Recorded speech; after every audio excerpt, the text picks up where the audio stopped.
7 لاکھ سے زائد فالورز، چمک دمک سے قبر کی خاموشی تک، ایک ماڈل کی عبرتناک کہانی۔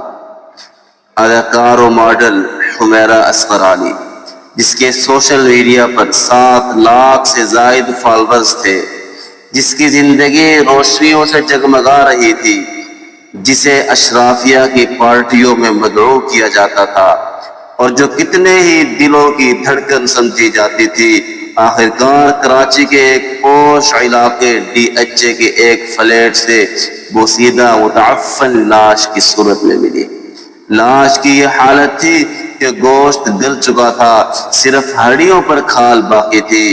کئی دن گزر گئے، کسی کو خبر نہ ہوئی کہ یہ چمکتی دنیا کی ایک سپر سٹار انتہائی تنہائی اور گمنامی میں کس طرح بے جان پڑی ہے۔ یہ محض ایک خاتون کی المناک موت نہیں، بلکہ ہماری معاشرتی زوال اور اخلاقی انحطاط کی بھیانک علامت ہے۔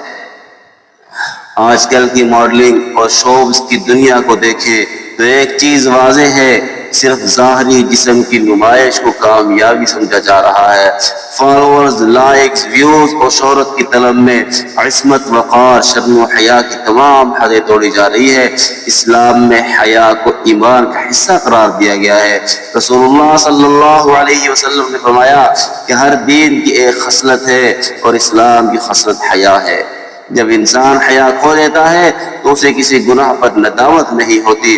فحاشی اور عریانی نہ صرف فرد کی روح کو تباہ کرتی ہے، بلکہ پورے معاشرے کو اخلاقی بانجھ پن میں مبتلا کر دیتی ہے۔ فلمی دنیا کی ظاہری چمک دراصل تنہائی، ذہنی دباؤ، استحصال اور بے یقینی سے لبریز ہوتی ہے۔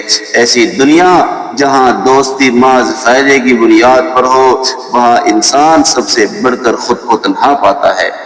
حمیرہ اصغر علی کی لاش جو کئی دن بعد تعفن پھیلنے پر دریافت ہوئی، ہمارے لیے عبرت کی نشانی ہے کہ دنیا کی شہرت و دولت موت کو نہیں روک سکتی، نہ کسی کی دائمی عزت دے سکتی ہے۔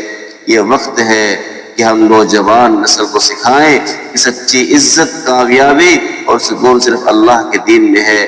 ہمیں اپنے گھروں، تعلیمی اداروں، میڈیا اور سوشل پلیٹ فارمز پر اسلامی اخلاق، حیا اور عورت کی اصل عزت کو فروغ دینا ہوگا، ورنہ ہم ہر روز ایک نئی حمیرہ اصغر کی لاش کی خبر سنیں گے اور صرف افسوس کرتے رہیں گے اور کچھ نہ کر پائیں گے۔